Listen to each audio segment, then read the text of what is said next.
नमस्कार, मैं वंदना। आप देख रहे हैं फ्रंटलाइन 24 बिहार बुलेटिन में आपका स्वागत है। पूर्व डीजीपी गुप्तेश्वर पांडे ने कहा, गरीब किसान का बेटा हूं, ईमानदारी से समाज सेवा की है और आगे भी सेवा करते रहने का सपना है। वायु प्रदूषण से बढ़ जाता है कोरोना संक्रमण का खतरा, उप मुख्यमंत्री। जदयू के वरिष्ठ नेता सुमन कुमार मलिक ने कहा, कायस्थों को उचित सम्मान दे सभी राजनीतिक दल। बिहार की राजनीति में बेनामी पोस्टर वार, अब की बार लगे नीतीश और पीएम मोदी के पोस्टर। जन अधिकार पार्टी ने पार्टी का प्रतिज्ञा पत्र जारी किया। बिहार के डीजीपी बनते ही एक्शन में एसके सिंघल, सुनाया फरमान, लेनी होगी जिम्मेदारी। केंद्रीय रेल राज्य मंत्री सुरेश अंगड़ी के असामयिक निधन पर मुख्यमंत्री ने गहरी शोक संवेदना व्यक्त की। अब खबरें विस्तार से। डीजीपी गुप्तेश्वर पांडे ने पुलिस सेवा से ऐच्छिक सेवानिवृत्ति ले लिया है। अब जदयू की टिकट से डुमरांव से लड़ सकते हैं चुनाव। उन्होंने कहा कि गरीब किसान का बेटा हूं, ईमानदारी से समाज सेवा की है और आगे भी समाज सेवा करते रहने का मन बनाकर मैंने सेवानिवृत्ति ली है। बिहार पुलिस के मान सम्मान की रक्षा के लिए मैंने ठाकरे सरकार से लोहा लिया।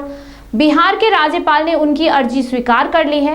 उनकी जगह संजीव कुमार सिंघल को अगले आदेश तक डीजीपी पद की जिम्मेदारी सौंपी गई है। संजीव सिंघल फिलहाल नागरिक सुरक्षा एवं अग्निशमन सेवा के डीजी हैं। पांडे ने वीआरएस के लिए आवेदन दिया था, जिसे तुरंत ही स्वीकृति मिल गई। बताया जा रहा है कि उन्होंने मुख्यमंत्री नीतीश कुमार के निर्देश पर अपनी राजनीतिक पारी शुरू करने के लिए सेवा का ऐसा कदम उठाया है। अब वह जल्द ही विधिवत रूप से राजनीतिक पारी शुरू करने की घोषणा कर सकते हैं। माना जा रहा है कि वह बक्सर जिले से विधानसभा चुनाव लड़ेंगे। उनके इस्तीफे और वीआरएस की खबर पिछले कई दिनों से चर्चा में थी। हाल ही में उन्होंने अपने गृह जिले बक्सर का दौरा भी किया था। यहाँ उन्होंने जिला जदयू के अध्यक्ष से भी मुलाकात की थी। गया मुजफ्फरपुर के लिए जारी की गई स्वच्छ हवा कार्य योजना। इन दोनों शहरों में नए डीजल वाहनों के निबंधन पर रोक। गया और मुजफ्फरपुर के लिए आद्री व अन्य संगठनों द्वारा तैयार स्वच्छ हवा कार्य योजना का वर्चुअल जारी करते हुए उप मुख्यमंत्री सुशील कुमार मोदी ने कहा कि अमेरिका के हार्वर्ड विश्वविद्यालय के एक अध्ययन में पाया गया है कि वायु में PM 2.5 के कण 1% की वृद्धि होने पर कोविड संक्रमण का खतरा कई प्रतिशत बढ़ जाता है, क्योंकि इसके कारण फेफड़े प्रभावित होते हैं और रोग प्रतिरोधक क्षमता कम हो जाती है। श्री मोदी ने कहा कि मुजफ्फरपुर और गया में नए डीजल वाहनों के निबंधन पर रोक लगा दी गई है। वहां केवल इलेक्ट्रिक वाहनों का ही नया रजिस्ट्रेशन होगा। इसके अलावा IIT दिल्ली के साथ मिलकर पटना में सर्वाधिक वायु प्रदूषण वाले हॉटस्पॉट की पहचान की जाएगी। अगले 3 महीने में 30 करोड़ रुपए की लागत से 23 जिलों में 24 नए वायु मॉनिटरिंग स्टेशन स्थापित किए जा रहे हैं। फिलहाल पटना में 6, गया और मुजफ्फरपुर में 2-2, हाजीपुर में 1 मॉनिटरिंग स्टेशन वायु गुणवत्ता मापने का कार्य कर रहे हैं। आने वाले दिनों में बिहार में कुल 35 स्टेशन काम करने लगेंगे।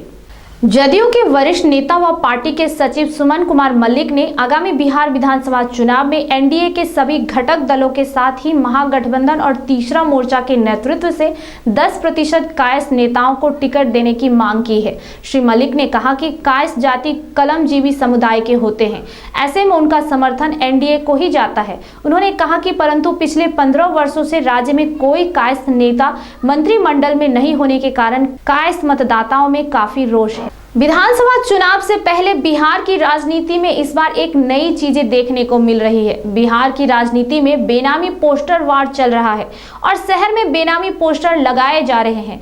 शुरुआत राजद सुप्रीमो लालू प्रसाद यादव के फैमिली पोस्टर से हुई, मगर अब की बार नीतीश और पीएम मोदी के पोस्टर लगाकर तंज किया गया है। बुधवार को एक बार फिर पटना की सड़कों पर एक और बेनामी पोस्टर लगा हुआ है, लेकिन इस बार मुख्यमंत्री नीतीश कुमार के खिलाफ पोस्टर है। पोस्टर में मुख्यमंत्री नीतीश कुमार और प्रधानमंत्री नरेंद्र मोदी की तस्वीरें लगी हैं। इस बेनामी पोस्टर पर प्रधानमंत्री को कोट करते हुए लिखा गया है कि नीतीश कुमार के डीएनए में ही गड़बड़ी है। पोस्टर पर यह भी लिखा है, मारते रहे बस पलटी, नीतीश की हर बात कच्ची।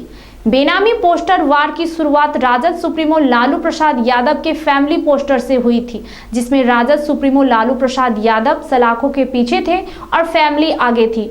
दूसरे पोस्टर में भी राजद पर तंज करते हुए लालू फैमिली को बस में सवार दिखाया गया था। जन अधिकार पार्टी ने 24 सितंबर को अपनी पार्टी का प्रतिज्ञा पत्र जारी किया। होटल ड्रीम फोर्ट में पार्टी के राष्ट्रीय अध्यक्ष पप्पू यादव ने प्रतिज्ञा पत्र जारी किया।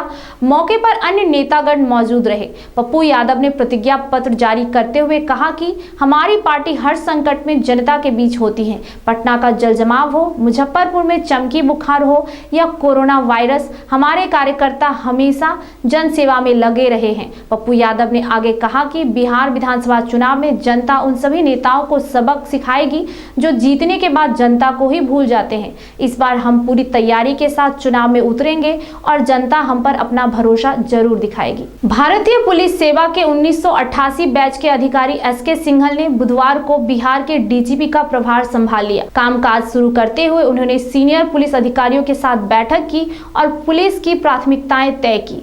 पुलिस में अधिकांश मामलों में सिपाही, दारोगा और इंस्पेक्टर पर ही जिम्मेदारी तय होती थी, पर इस बार ऐसा नहीं होगा।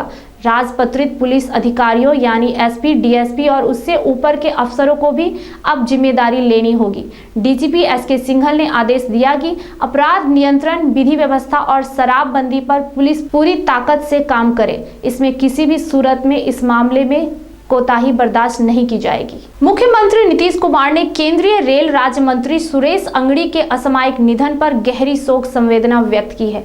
मुख्यमंत्री ने अपने शोक संदेश में कहा कि सुरेश अंगड़ी लोकप्रिय राजनेता थे और 2004 से वर्तमान समय तक लगातार लोकसभा के सदस्य रहे।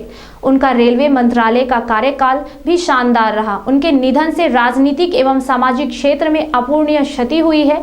मुख्यमंत्री ने ईश्वर से दिवंगत आत्मा की चिर शांति तथा दुख की इस घड़ी में उनके परिजनों को धैर्य धारण करने की शक्ति प्रदान करने की कामना की है। बिहार बुलेटिन में अभी इतना ही। देखते रहिए फ्रंटलाइन 24। नमस्कार।